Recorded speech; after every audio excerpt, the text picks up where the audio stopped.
SoftBank fund ने यहाँ पे लगभग 2.15% हिस्सा बेचा है और 3 सितंबर से 5 जनवरी के दौरान यहाँ पर ये हिस्सा बेचा गया है। सॉफ्टबैंक फंड की हिस्सेदारी अब घटकर लगभग 13.5% अभी होती हुई दिखाई दे रही है। 2% के पार की कमजोरी। अक्षय, क्या कहेंगे? जी देखिए, ओला इलेक्ट्रिक टेक्निकली नेगेटिव है।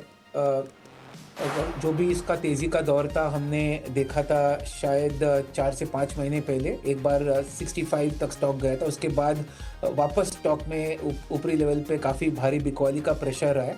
कहीं ना कहीं 35 के आसपास एक बेस बनाने की कोशिश ज़रूर है, बट पूरा टेक्निकल स्ट्रक्चर अभी भी नेगेटिव इंडिकेशंस दे रहा है। तो मैं कोई बाइंग की रिकमेंडेशंस नहीं रखना चाहूँगा। ओवरसोल्ड होने के चलते थोड़े बहुत ट्रेडिंग पुल बैक्स आपको बीच बीच में दिखेंगे। एग्जिट के मौके ढूंढे। 40 से 45 के रेंज में एग्जिट शॉर्ट टर्म के लिहाज से अच्छा एक अप्रोच रहेगा ओला इलेक्ट्रिक में। ऑलराइट, चलिए अक्षय, इसी के साथ शो को भी आज यहीं समाप्त करते हैं। बहुत बहुत धन्यवाद आपका, आप जुड़े और दर्शकों को राय दी, अपनी ट्रेडिंग कॉल्स भी आपने आज दी। धन्यवाद। पेट्रोनेट एलएनजी लेकर आएंगे। 2.5% तक की मजबूती फिलहाल हमें काउंटर में देखने को मिल रही है। फिलहाल 1.5% की मजबूती, लेकिन जेपी मॉर्गन आप देखिए शेयर को अपग्रेड यहाँ पे करता हुआ दिखाई दे रहा है। ओवरवेट रेटिंग के साथ यहाँ पर टारगेट प्राइस को बढ़ाया है और 295 के मुकाबले 335 उन्होंने टारगेट प्राइस कर दिया है। अक्षय, आप इस टारगेट प्राइस पर कितना इत्तेफाक रखते हैं?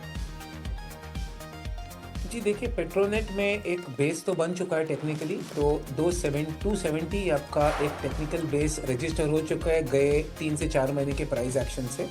मोमेंटम लौटने में थोड़ी सी देरी होगी क्योंकि करेंट मार्केट कंडीशंस जो है स्टॉक्स के लिए इतना फेवरेबल है नहीं। तो उम्मीद कर रहा हूँ कि अगले 3 से 5 महीने में अगर ये 270 का सपोर्ट जोन होल्ड कर जाए तो आप स्टॉक में एक तेज़ी या पॉसिबल जो डबल बॉटम पैटर्न हम कहते हैं उसकी उम्मीद कर सकते हैं, क्योंकि उस तरीके का टेक्निकल शेप अप हो रहा है जिसके चलते आप अपना टारगेट एक्सपेक्टेशंस 330 से 350 तक 3 to 5 मंथ के टाइम होराइजन से बना सकते हैं।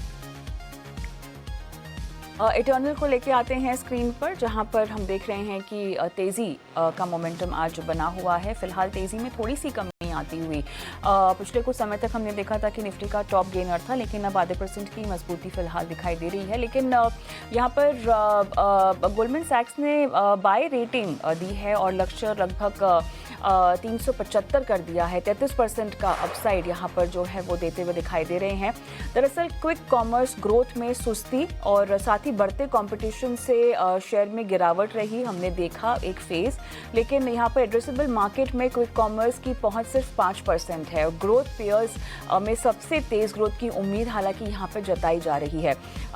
टेक्निकली चार्ट्स पर हम इसको कैसे ट्रांसलेट करें? आप कितने बुलिश हैं अक्षय? जी, इटर्नल अभी भी डाउन ट्रेंड में है और अगर आप गए मेरे हिसाब से 8 से 10 ट्रेडिंग सेशन का प्राइस एक्शन देखें तो कहीं ना कहीं 280 के आसपास थोड़ी सी स्टेबिलिटी ज़रूर लौट के आ रही है, क्योंकि स्टॉक में गए 2 से 3 महीने से एक तरफा सेलिंग हमने 350-360 के स्तर से देखा हुआ है। तो ओवरसोल्ड होने के चलते थोड़ी सी रिकवरी है।